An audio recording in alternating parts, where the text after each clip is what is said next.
अस्सलाम वालेकुम। मेरा नाम मैं एक डॉक्टर हूँ। आज हम बात करेंगे साइनस के बारे में, साइनसाइटिस के बारे में। तो इससे पहले एक लतीफ़ा। टीचर पूछते हैं स्टूडेंट से कि कायनात कितनी लंबी है। तो टीचर ने कहा, स्टूडेंट ने कहा 4 फुट 9 इंच। टीचर हैरान होके उसको पूछने लगे, तुझे कैसे पता है? कहता हूँ हमारे पड़ोस में रहती है। तो आज हम बात करते हैं साइनोसाइटिस की। साइनोसाइटिस एक बहुत ही कॉमन इन्फेक्शन है। ये बहुत ही मिसडायग्नोज होती है। इसमें एंटीबायोटिक ओवर जो बहुत ज़्यादा इस्तेमाल होती है। ये अंडर ट्रीटेड होती है और इसकी वजह से कॉम्प्लिकेशन बहुत ज़्यादा हो जाती है और कई कई दफ़ा तो डेथ भी हो जाती है। इसलिए ये एक बहुत आम डिजीज़ है और बड़ी सीरियस कॉम्प्लिकेशन हो सकती है। इसमें एंटीहिस्टामिन बिल्कुल इस्तेमाल करना। अगर आपने एंटीहिस्टामिन इस्तेमाल किए तो इसका मतलब है कि आप मौत को दावत दे रहे हैं। ये मैं बता रहा हूँ, मैं बताऊंगा आपको क्यों। इसमें जाइनोसाइड जो ड्रॉप्स हैं, नेजल ड्रॉप्स हैं, बहुत अच्छे हैं।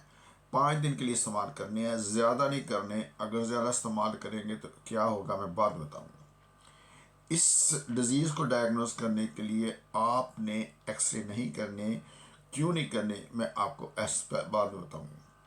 इसका गोल्ड स्टैंडर्ड जो इन्वेस्टिगेशन क्या है, इसका डिटेल में बताऊंगा। ट्रीटमेंट क्या है, ये सारा कुछ आपको बताऊंगा। ये सारे वीडियो को एंड तक देखिए। मुझे पता है कि आप बहुत बिजी लोग हैं, लेकिन ये जो बहुत कॉमन इन्फेक्शन है, खुद मुझे साइनसाइटिस काफ़ी दफ़ा हो चुका है और मैं जानता हूँ मेरे बच्चों को, मेरी वाइफ को और आपको भी, सुनने वालों को भी ये साइनसाइटिस काफ़ी हुआ होगा। तो आज हम बात करते हैं सबसे पहले एनाटॉमी के बारे में। वो एनाटॉमी तो नहीं होगी जो कि मेडिकल स्टूडेंट को पढ़ाई जाती है, लेकिन ये आपको बताना चाहता हूँ कि साइनस का मतलब है कि खोखली हड्डी। अब हमारी जो खोपड़ी में, हमारे जो ब्रेन, जो फेस है, उसमें 4 किस्म के साइनसेस हैं। एक का नाम है फ्रंटल साइनस जो यहाँ पे है, एक का नाम है मैक्सिलरी साइनस जो यहाँ पे है, और एक का नाम है इथमाइडल साइनस जो तुम्हारी आंखों के दरमियान में है और नोज की रूप पे है, और एक है स्फीनाइडल साइनस जो बैक ऑफ द ब्रेन में है, जो अक्सर एक्सरे में नजर नहीं आते। आखिर इनका मकसद क्या है, कुदरत ने ये क्यों बनाए हैं? साइंसदान कहते हैं कि इनकी 3 रीज़न है। फर्स्ट रीज़न ये है कि ये हॉलो हैं, खाली हैं, तो इसकी वजह से हमारे जो जो हमारी जो स्कल है उसको ज़्यादा वज़न बर्दाश्त नहीं करना पड़ता। दूसरा वो ये कहते हैं कि इसकी वजह से असल में ये हॉलो जो कैविटी होना ज़रूरी थी, क्योंकि इसकी वजह से हमारी आवाज़ की क्वालिटी बनती है। इमेजिन करें गिटार में जो बड़ी होती है हॉलो कैविटी, आप उसको सीमेंट से भर दें तो आवाज़ आएगी? तार के से नहीं। अगर डोल में सारा कुछ भर दे, खाली ना हो डोल और कसा हो डोल, तो उसको बजाएंगे तो फटे डोल की तरह आवाज़ आएगी, फटिया टोला। अच्छा। तीसरा वो ये कहते हैं कि वो है कि जब हमें कुछ चोट लगती है तो चोट का जो इम्पैक्ट है वो जो कैविटीज बर्दाश्त कर लेती हैं हमारी, इसी तरह हमारी जो आंखें और ब्रेन है वो बच जाता है। तो ये 3 इसके फायदे हैं। अब होता क्या है, जो साइनसाइटिस में इन्फ्लेमेशन क्यों होती है? वो इसलिए होती है कि जो हमारे साइनस होते हैं वो नोज के इर्द गिर्द होते हैं और नोज के साथ में कनेक्शन होता है, इसको इसलिए उनको कहते हैं पैरानेजल साइनसेस। अब इनमें एक पेपर थिन की तरह लाइनिंग होती है जिसको कहती है म्यूकोजा, और म्यूकोजा का काम होता है कि म्यूकस सक्रीट करना, और म्यूकस भी सक्रीट करते हैं, लेकिन उसमें एक हल्के से फाइबर की हमारे जो ना बालों की तरह फाइबर्स होते हैं छोटे छोटे, जिसको कहते हैं सिलिया। सिलिया का काम है कि वो सारा दिन जो ना वो जो हमारे साइंस है वो ड्राई रहने चाहिए ताकि आवाज़ की क्वालिटी अच्छी रहे। वो सिलिया जो ना वो म्यूकस को उसको क्लियर करते रहते हैं। साइनसाइटिस क्यों होता है? एक तो वजह ये हो सकता है कि सिलिया काम करना छोड़ जाए। बहुत सारी कंडीशंस हैं जिसमें सिलिया जो है ना वो डिसफंक्शन हो जाता है, ख़राब हो जाता है। ये डॉक्टर हजरात के लिए ज़रूरी है, आम आवाम के लिए मैं वो टॉपिक नहीं करना चाहता। दूसरा उस वक्त होता है जब उसका पंक्टम या उसका जो पैसेज होता है वो बंद हो जाता है, जो सक्रीशन है वो अंदर ही हो जाता है। इमेजिन करें कि एक साइनस है यहाँ पे, उसकी सक्रीशन जो ब्लॉक हो गई है, किस वजह से? पोलिप्स की वजह से। जो हमारा सेप्टम है डिविएटेड हो गया है, एलर्जी की वजह से वो पंक्टम जो ना वो सूजन हो गई है, बंद हो गया, तो जो अंदर की सक्रीशन है वो जो ना वो इन्फेक्टेड हो जाएगी। अब आपके लिए अगर आपको नेजल डिस्चार्ज आता है, चाहे वो नोज से आता है या नोज के पीछे कीड़ा गिरता है, तो वो साइनसाइटिस की रीज़न हो सकती है, एक सिम्टम हो सकती है। दूसरा जो नेजल कंजेशन है, नेजल कंजेशन कहते हैं कि अगर आपको ये महसूस हो कि आपका नोज ब्लॉक है। तीसरा ये है कि आपको कफ हो, और कफ वो ज़्यादा हो जब आप लेटते हैं, और कफ भी इसकी सिम्टम है। इसके साथ साथ अगर आपको बुखार है और कान में पेन है हो सकती है, या अगर आपका जो मुंह का टेस्ट है और स्मेल है वो चेंज हो गया है, तो समझ लें आपको साइनोसाइटिस है। इसको डायग्नोस कैसे करेंगे? आम तौर पे जो डॉक्टर हजरात हैं वो टेस्ट नहीं करते, क्योंकि ये बीमारी बहुत ही आम है और उनको जो 5 टॉप डिजीज़ में आती है जिनमें इस एंटीबायोटिक देनी पड़ती है, इसलिए वो एंटीबायोटिक देते हैं। लेकिन कभी कभी वो गलत इस्तेमाल करते हैं। मैं अब आपको बताऊंगा कि क्यों गलत इस्तेमाल करते हैं, उसका क्या नुकसान है। अच्छा, अब जो जो जो इन्फेक्शन हो जाती है जो सीलिया की वजह से या पंक्टम के क्लोज होने की वजह से, तो ज़रूरी, अच्छा अब ये है कि ये अगर आपको है, ये चीज़ें हैं, कीड़ा गिरता है, नोज़ बहता है, नोज़ ब्लॉक है, और जो ना उसके साथ आपको दर्द होती है, फोरहेड पे होती है, या यहाँ पे दर्द होती है, और अक्सर लोग जो ना वो जो दर्द है वो दांत तक की जली जाती है, और अक्सर लोग डेंटिस्ट के पास गए हैं, जी मुझे दांत में दर्द हो गया, जब डेंटिस्ट ने देखा दांत तो ठीक है, वो तो मगजली साइनसाइटिस था। कभी कभी जो स्फीनाइट साइनस जो ब्रेन के अंदर है उसकी दर्द ऐसी होती है जैसे यहाँ पे, और यही जो दर्द है इसको जानना थोड़ा सा, ये जो दर्द है काफ़ी और चीज़ों की भी हो सकती है। मसलन कोई ब्रेन में एब्सेस है, ब्रेन का कोई ट्यूमर है, वो और कोई जो जो ब्रेन में जो प्रेशर है वो बढ़ गया, तो इसका इसमें जो स्फीनाइल साइनस की इन्फेक्शन है उसमें भी हो सकती है। तो ये 4 साइनसेस में किसी एक इन्फेक्शन हो सकती है या सारों की इकट्ठी हो सकती है। जब ये इन्फेक्शन या इन्फ्लेमेशन हो जाए, बेसिकली होता है इन्फ्लेमेशन है। अच्छा, अब जो है हमारे लिए ये जानना ज़रूरी है कि वायरस की कब इन्फेक्शन है और बैक्टीरियल कब है, क्योंकि इनका ट्रीटमेंट बिल्कुल मुख्तलिफ है। अगर बैक्टीरियल है तो उसकी कौन सी टाइप है, अक्यूट है, सब एक्यूट है कि क्रॉनिक है, क्योंकि इनका इलाज मुख्तलिफ है। अब जो ट्रीटमेंट की तरफ आने से पहले मैं इसको भी बताना चाहता हूँ कि इसको डायग्नोस कैसे करते हैं। भाई हमसे पहले जब मैं एक यंग स्टूडेंट था, मेडिकल स्टूडेंट था, तो उस वक्त एक्सरे बड़ा करते थे, लेकिन एक्सरे में 2 चीज़ें नहीं आती। एक स्फीनाइडल साइनस जो कि ब्रेन के अंदर है वो नहीं पता चलता उसका, और दूसरा म्यूकोजल थिकनिंग नहीं पता चलता। जो गोल्ड स्टैंडर्ड इसका टेस्ट है वो है पैरानेजल सीटी स्कैन, लेकिन हर पाकिस्तान में हर कोई गरीब आदमी अफोर्ड नहीं कर सकता। सीटी स्कैन तो छोड़े, वो तो एक्सरे भी नहीं अफोर्ड कर सकता, तो इसलिए हिस्ट्री के ऊपर ही डिपेंड करना पड़ेगा।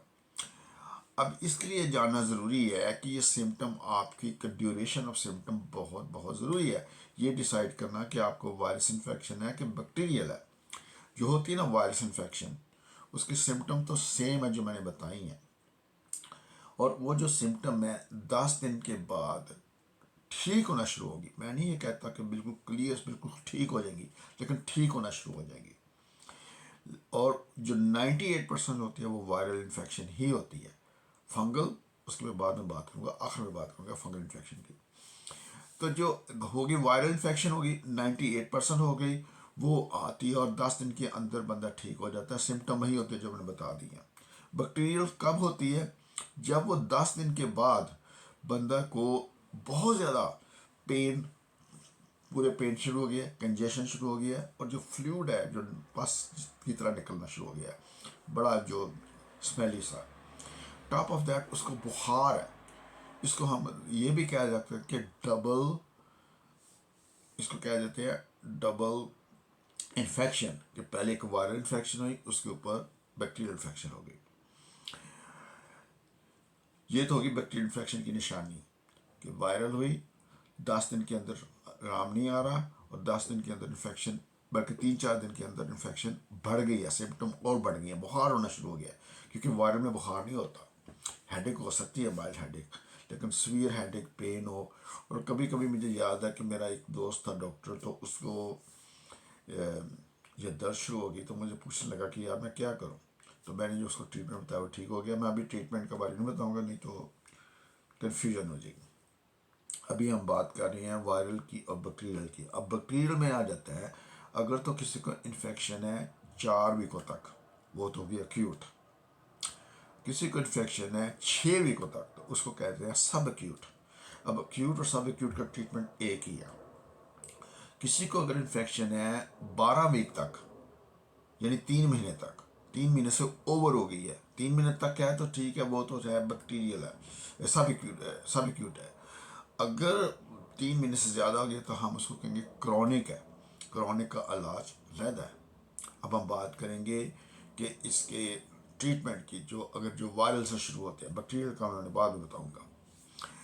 वायरल का ट्रीटमेंट ये है कि सबसे पहले आपने उसको, जो ब्लड वेसल्स होती हैं वो हो जाती हैं, बड़ी बड़ी हो जाती हैं, जिसकी वजह से कंजेशन हो जाती है। तो कंजेशन आपको तंग कर रही है, रात को सोना मुश्किल है, आपने इम्तहान देना है या सुबह काम पे जाना है, कोई इंपॉर्टेंट मीटिंग है, तो आप जाइनोसाइड नेजल ड्रॉप्स ले सकते हैं। वो ड्रॉप आप इस्तेमाल करें 5 से 7 दिन, इससे ज़्यादा नहीं, क्योंकि उसके बाद नहीं तो रिबाउंड आपको कंजेशन हो जाएगी, यानी पहले से काम और वर्स हो जाएगा, उसको आपको आदत पड़ जाएगी। तो इसलिए कुछ डॉक्टर हजरात वो जाइनोसाइड ड्रॉप्स नहीं देते, वो आपको स्टीरॉयड ड्रॉप देते हैं। स्टीरॉयड ड्रॉप से भी काफ़ी इन्फ्लेमेशन एंड इन्फ्लेमेटरी वो कंडीशन कम हो जाती है, इतनी नहीं होती जितनी, लेकिन थोड़ी थोड़ी होती है, मतलब काम करते हैं वो।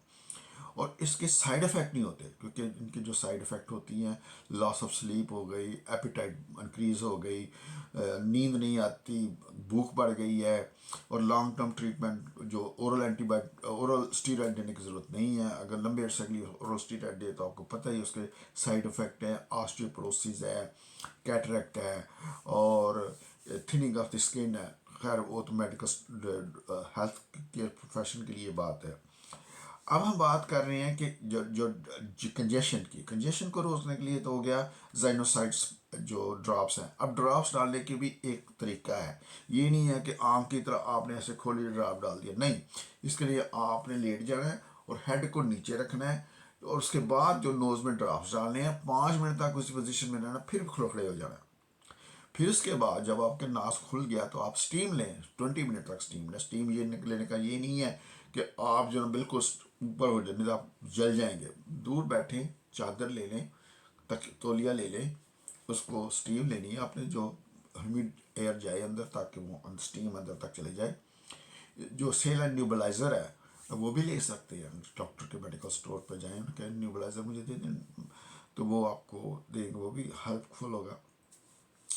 तीसरी जो बात है, जो अक्सर डॉक्टर भूल जाते हैं, भूल गया सब कुछ, याद याद नहीं अब कुछ, जूली आई लव यू, भूल जो जाते हैं बात, वो ये है कि पानी की अहमियत। अगर ये जो म्यूकस है, जिसने थिक है, जिसने वो ब्लॉक कर दिया, वो बाहर नहीं आ रहा, उसको थिन करना है ताकि वो बाहर आए और आपकी जो कंजेशन है सारी कुछ ठीक हो। तो उसके लिए ज़रूरी है कि आप प्लीज़ प्लीज़ पानी पिएं। आम हालात में आपको 8 गिलास पानी 24 आवर में पीने चाहिए, लेकिन जब बीमार हैं तो फिर ज़्यादा, क्योंकि इंसेंसिटिव लॉस बहुत होता है। हल्के कपड़े पहनने चाहिए, और पानी बहुत ज़्यादा। पानी का ये मतलब नहीं कि सिर्फ प्लेन पानी, उसमें जूस भी हो सकते हैं, टी काफ़ी भी हो सकती है, टी भी हो सकती है, और काफ़ी टी ज़्यादा नहीं पीनी, क्योंकि वो इवेंचुअली ज़्यादा डिहाइड्रेशन कर देती है। लेकिन जूस और पानी का इस्तेमाल ज़्यादा करें ताकि वो सिक्रेशन थिन हो और बाहर आए। इसलिए हम अक्सर कहते हैं वायरल इन्फेक्शन है, रेस्ट करें और पानी ज़्यादा पिएं ताकि आपकी कंडीशन बेहतर हो। उसके बाद ये है कि आप अब बारी आती है पेन की, क्योंकि ये कभी कभी पेन बहुत ज़्यादा हो जाती है, तो उसके लिए पेन किलर आप खा सकते हैं। पेन किलर आपको हाई फाई को बहुत स्ट्रॉन्ग पेन किलर खाने की ज़रूरत नहीं है। सिंपल से पेन किलर लें, लेकिन रेगुलर लें। मसलन 2 पैरासीटामोल हर 6 घंटे के बाद, 2 ब्रूफन 400 मिलीग्राम हर 8 घंटे के बाद। अगर आपको मैदे का मसला नहीं है, आप यंग पर्सन हैं, तो आप एरिनेक ले सकते हैं। एरिनेक जो एबर्ट्स वालों की बनी है, उसमें ब्रूफन होती है और सूडो एफेड्रिन होती है, वो भी आपको डी इंजेक्शन का साथ देगी। और आपको तो लेकिन अगर आपको हाई ब्लड प्रेशर है, आपको दिल का मसला है, तो आपने एरिनेक नहीं लेनी, क्योंकि उसमें जो सूडो एफेड्रिन है उससे आपका ब्लड प्रेशर बढ़ सकता है, पल्स बढ़ सकती है, लिहाजा वो नहीं आपने लेनी। लेकिन आप पैरासीटामोल ले सकते हैं, ब्रूफन ले सकते हैं। बच्चों को जो डोज है पैरासीटामोल की वो 10 मिलीग्राम पर किलोग्राम पर डोज है, ये नहीं है कि 24 आवर में देनी है। तो वो अगर ये जो पेन किलर आपको देंगे तो इससे काफ़ी फाका हो जाएगा। और इसके साथ साथ आपने म्यूकोलिटिक देनी है। म्यूकोलिटिक का क्या है कि वो म्यूकस को थिन करती है ताकि वो ड्रेन हो जाए। ड्रेन होगी तो हमारी ये पेन यहाँ पे ख़त्म होगी ना। तो म्यूकोलिटिक में है एसिटाइलसिस्टीन जो शानदार है। उसमें जो कई जो है जो वेंट्रोलिन एक्सपेक्टोरेंट है जो जो हमारे जो म्यूकस को थिन करता है। जो म्यूकोलिन कफ सिरप है वो भी हेल्प करता है। तो ये जो लेने ज़रूरी है। अब बात करते हैं कि एंटीहिस्टामिन क्यों नहीं लेनी। भाईजान एंटीहिस्टामिन लेंगे तो आपकी जो सेक्रेशन है वो ड्राई हो जाएंगी और उसकी आपको आदत पड़ जाएगी और वो ड्रोजीनेस भी करती है, प्लस वो जो सिली है उसके फंक्शन को ख़राब करती है। अगर सिगरेट पीते हैं तो सिगरेट बंद करें, क्योंकि सिगरेट और सिगार से जो अंदर जो साइनस की जो लेयर है वो ख़राब हो जाती है, म्यूकस ख़राब हो जाता है, जो सिली है वो ख़राब हो जाती है। और सिलिया का फंक्शन होना बड़ा ज़रूरी है। सिलिया का काम है कि वो जो ना जो म्यूकस है उसको बाहर निकालता रहता है। वो चाहता है कि जो जो हमारे साइनसेस है वो ड्राई रहें, आवाज़ की क्वालिटी सही रहे। क्योंकि जब ये म्यूकस जो जो यहाँ पे जो म्यूकोज़ा है उसकी स्वेलिंग होगी, हो क्या उससे होगा, उससे ये होगा कि हमारे हमें कंजेशन महसूस होगी।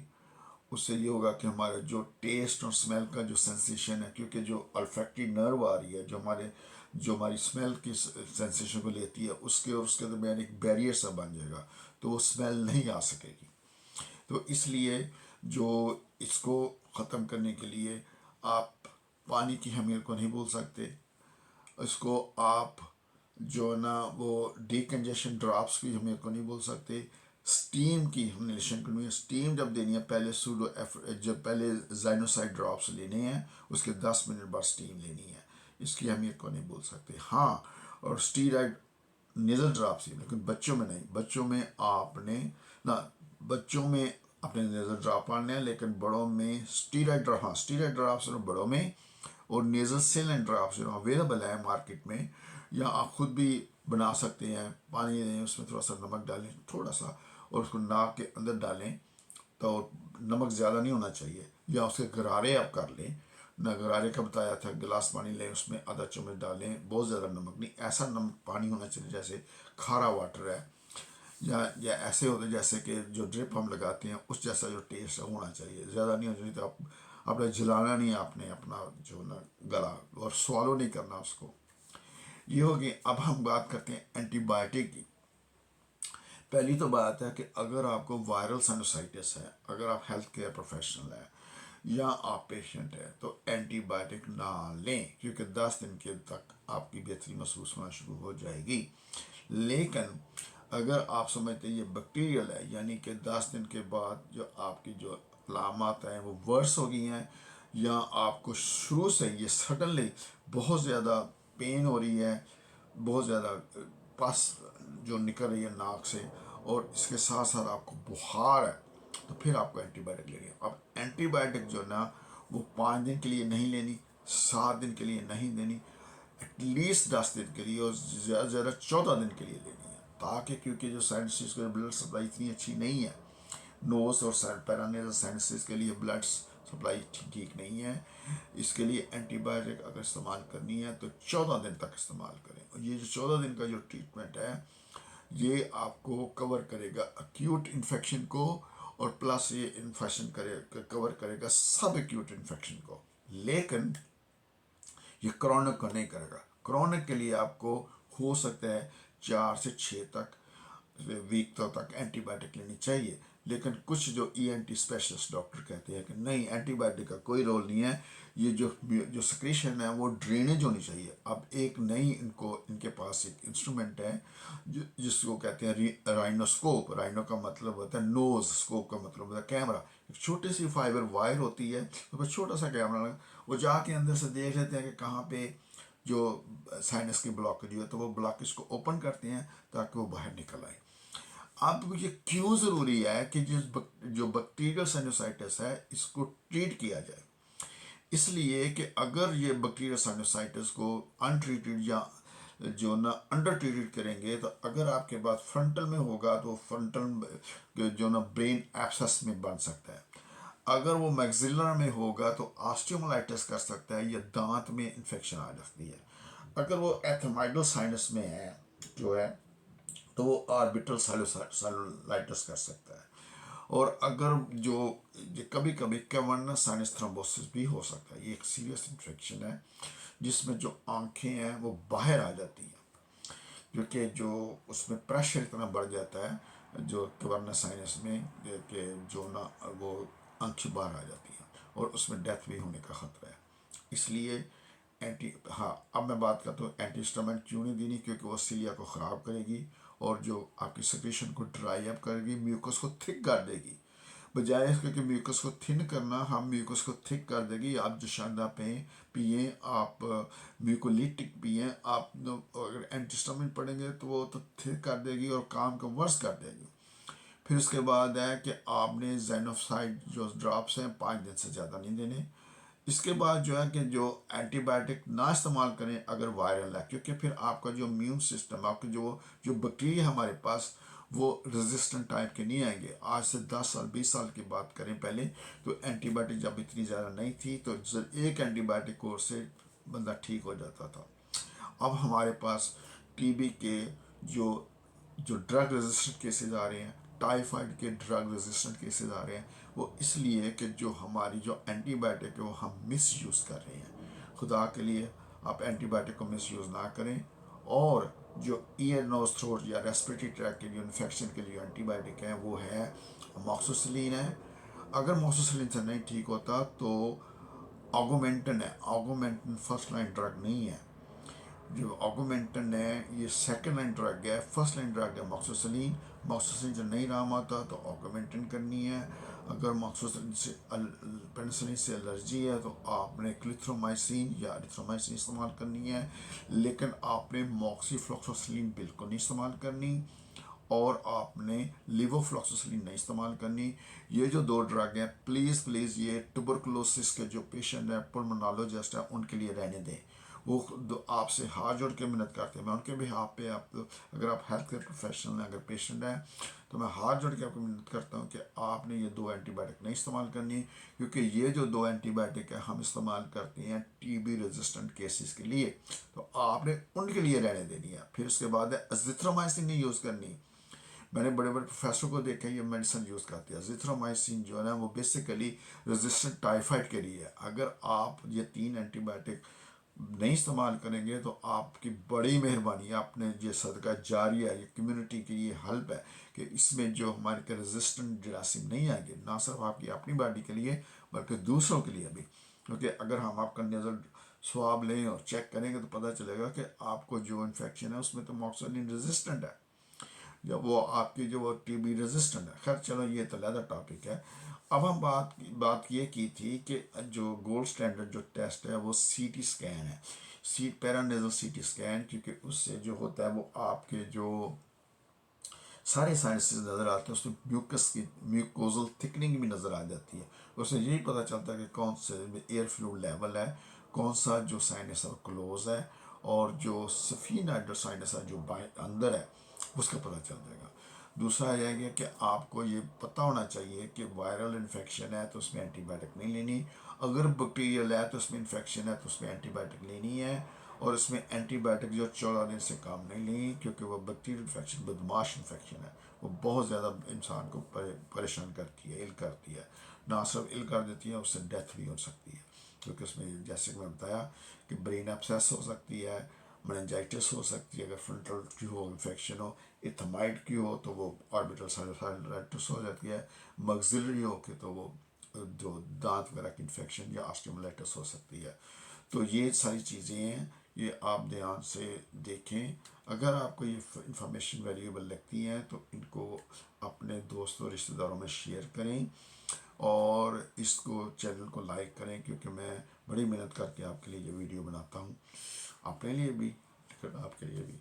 ये हम जो, अगर आप डॉक्टर के प्रोफेशन से रिलेटेड है तो ये इंफॉर्मेशन लें, इनको अप्लाई करें लोगों पे, और ये इस अप्लाई करने का ये फ़ायदा है कि ये एक तरह का अल्लाह ताला ने हमें एक रास्ता बताया कि हम जन्नत में कैसे जाते हैं, कि आप पेशेंट को अच्छे तरीके से अच्छा इफेक्टिव ट्रीटमेंट दें, ईमानदारी से दें, जो जो मेडिसिन वो दें जो कि आपको समझते हैं कि सस्ती हैं, इफेक्टिव हैं, एविडेंस बेस्ड हैं, ना सिर्फ कि कोई मेडिकल ऐप आया उसको खुश करने के लिए वो मेडिसिन लिखें।